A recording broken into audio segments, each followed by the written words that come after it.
Hey guys, if you like my content, hit those like and subscribe buttons. It really helps me out. Thanks. Hey guys, Esports Money's here. Don't forget to stick around after the guide if you want to see tips and tricks related to Tiny, specifically in regards to the Avalanche Toss combo. Let's get started.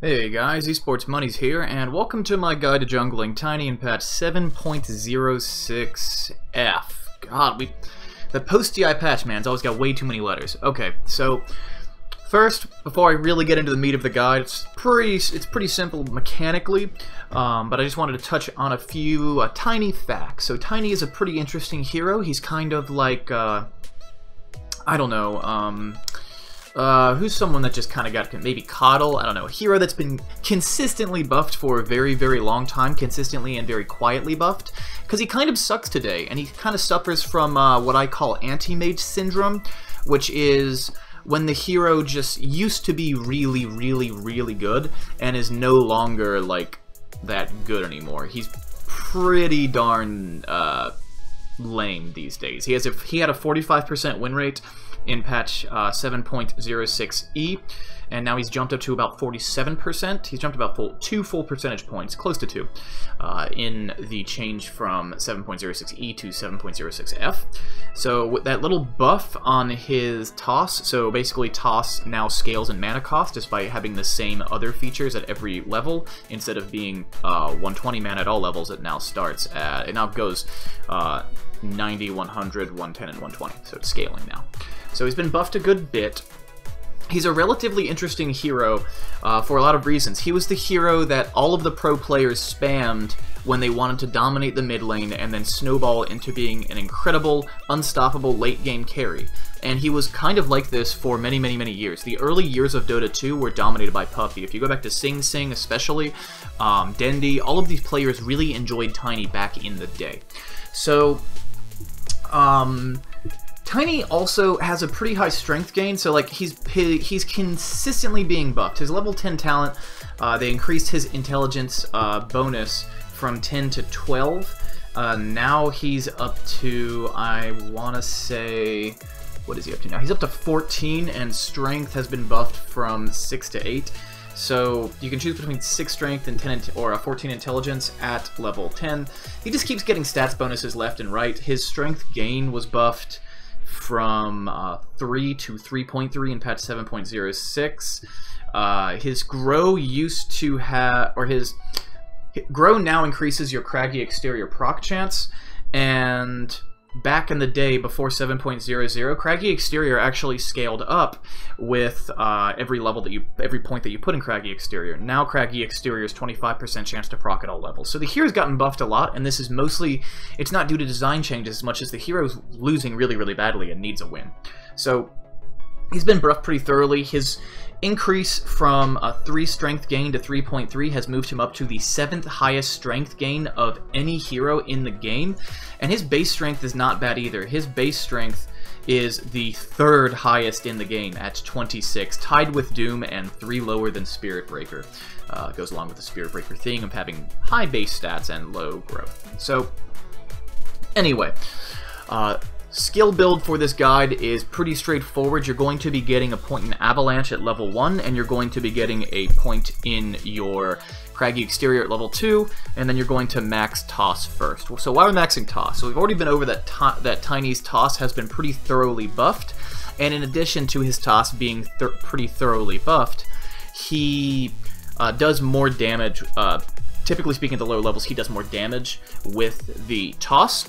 The problem with Toss, though, is that Toss destroys trees, and since you're jungling, you really rely on that choke point, so you don't want to spam it early on. You want to take that Avalanche and blow all your mana out on Avalanche in the early levels, and then once you're comfy enough, once you have the Stout Shield, once you have a bottle, once you have a little bit of regen, you get that point in Craggy. You're a good bit tankier. You also have the armor from the Iron Talon, so now you are safe to take a little bit more damage, and you can be a little more reckless. I still try to be kind of careful about breaking trees with Tiny, and that actually worked somehow. If you guys just saw that on screen, that was awesome. So Anyway, that's why you go for the toss. And the point in the Craggy is really nice in the early game, because you're not going to have a lot of mana to spend your abilities anyway, and you don't want to invest too many, and you get a very good value proposition from Craggy since it's 25% at all levels. As far as item build goes, it's Iron Talon level 1, then and Tangos, and then you're going to queue up a Stout Shield and a Salve. Those are the only mandatory parts of the guide. Once you hit there, you're pretty okay. Oh, sorry, another mandatory part. Your next item is a bottle, and you're going to be pressing that bottle as quickly as possible, because since you're jungling, you're going to have access to the bounty runes, so you can grab them and refill your health. So you're noticing that I've been in the jungle for a pretty long time, longer than I would like. This is mostly for illustrative purposes. I typically want to leave the jungle after I have my bottle and my brown boots, because then at least I can roam and do a little bit of damage somewhere. But if you do get the space, and you stick around till 10 minutes, you'll be level 6, close to level 7, just Iron Talon the wrong creep, and you will have a Stout Shield, a bottle, a Power Treads, hopefully a TP if you bought one, and a Windlace, and then you can start working toward Blink Daggers. So with your first point in your ultimate combined with your Power Treads and your Windlace, you're moving around the map pretty quickly. The only thing holding you back at this point is levels, and you're going to need 3 more levels, because your Avalanche will only be level 1. That being said, you can still do a fair bit of damage. Toss's range has been buffed. Toss is what's consistently being buffed about Tiny, because it incentivizes high skill play, which is a theme that we see in a lot of Dota 2 heroes, or have seen in a lot of Dota 2 heroes lately. So thank you guys so much for watching this guide, and don't forget to stick around after the guide to see some tips and tricks with using Avalanche and Toss as a combination to murder people's faces straight off. Alright guys, so welcome to this little bonus tips and tricks section that I'm going to try to start implementing in my guides, and today we're going to be talking about Tiny's Avalanche Toss combo, which is one of the most powerful combos in the game, especially in the mid game, if used properly. Now, of course, this ability is used to help Tiny snowball from the early and mid game into late game, so that he goes from Pudge gets a zillion kills, and now he's harder to kill, but he's not really that scary. You get a snowballing Tiny, and you've just lost the game if you're against it. So the thing about Toss is that, or the infamous Avalanche Toss combos, that people talk about how Avalanche, when used in combination with Toss, there's a slight bug, and originally it was a bug, now it's just considered part of the game engine, because Tiny has a relatively low win rate, even going from 45% to 46% in 7.06 E to 7.06 F isn't that big of a jump, and he's still in the negatives, technically speaking. So the thing about this combo is that it's intended, and it will be there forever. So you use Avalanche first and then Toss. I'm not sure how this ever got mixed up, but you use Avalanche first to take the double damage. Now, that being said, it is actually possible to take double damage from the Avalanche using Toss first, but this is only possible if you use Toss right when you use Avalanche. So there is a 0.25 or a quarter of a second window if you use Avalanche and then Toss to get the double damage, assuming that there are no units around you. So basically, you have to be sure that you're throwing the same unit, and he's just going straight up and bouncing so that he hits into the Avalanche.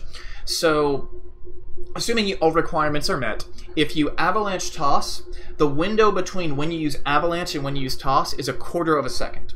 If you do it the other way around and use Toss then Avalanche, you have 0.05 seconds. That is a 20th of a second. You are not going to land that, and I am not going to land that. The only time that might be possible is if you are stupidly good at this hero and you are on LAN ping. I'm pretty sure that just having basic 20 to 40 ping is potentially enough to ruin that combo if you try to get double damage from using Toss then Avalanche. So use Avalanche first, then Toss. Another thing to think about with Avalanche is that it does 300 magic damage, and Toss does 300 magic damage, so combine it's 600. If you get the double Avalanche proc, you now do 900 magic damage, and if you skip these levels, and if you're following his jungle and god, you're not, but this does mean that at level 10, you have the ability to do 900 magic damage, and this is 28 minutes because I'm still using the same game I used to create the guide, and I forgot to pause. You will have that relatively early, you'll get level 10 pretty quickly, and then you're suddenly a monster. Imagine, with this guide, you'll probably get level 10 around the same, typically speaking, you get a level 10 around the same guide you get the Blink Dagger, and That's really, really, really scary. Blink in 900 single target damage there. But what is even scarier than that is the fact that you do 600 damage magical in an AoE. So if you blink into 3 to 5, like multiple tightly packed enemy heroes, and initiate with Avalanche through the toss, one of those heroes, which will be selected at random, or I think is it the closest enemy? It's the closest enemy, but that's still very hard to predict. It's very hard to predict if they're all really, really tightly packed enough to take damage from the Avalanche anyway. So you blink in Avalanche Toss, and that one unit that's closest to you is going to end up taking 900 magic damage, but his whole team is now going to take, or the whole people in that cluster are going to take 600 magic damage, and they all are stunned for the 1 second duration of Avalanche. So while that's going on, you can start hitting them. And in the late game, when you have the Cleave, you have your Echo Saber, you have Assault Cuirass, you have Moonshard, you have all of those things combined, you can just destroy. You get 2 or 3 right clicks in that, and you just dealt an absurd amount of damage to the entire enemy team. So that's how the Avalanche Toss combo works. Another thing, really quickly, really briefly, I'll try to be quick, y'all. It's already been way too long. So when you upgrade Grow, it allows you get the tree, you get the 50% cleave damage. It gives you bonus range. Now it used to give you I believe 85 bonus range. I know I'm really close, so I know it's around 85, within 10 points of 85. Now it gives you 150 range. So that can be a little bit deceptive, because that also affects the range that you toss with, or the range at which you select targets for toss with. So you need to be a little bit more careful. You need to understand that range is now wider when you're dealing with the Avalanche Toss combo, since that range was buffed. But once you have Aghanim Scepter, if you've been farming well, you're not going to have a whole lot of instances where you really are depending on the Avalanche Toss combo execution being perfectly on point to do the damage to the enemy to kill them, because you have a short window from when you get Ags to when you get 1, maybe 2 more items, and then you're a right-click beast, and you don't care about that very much. You don't care about that as much because you're using the toss to relocate enemies, and you're using the Avalanche to do AoE damage, and more importantly, almost certainly more importantly, is the AoE stun. Also, he enjoys a Daedalus pretty well too. Everyone should enjoy a Daedalus. It's one of my favorite items, and it's one of the items you don't see much anymore. So, anyway, thank you guys very much for watching this video, and I'll catch you next time.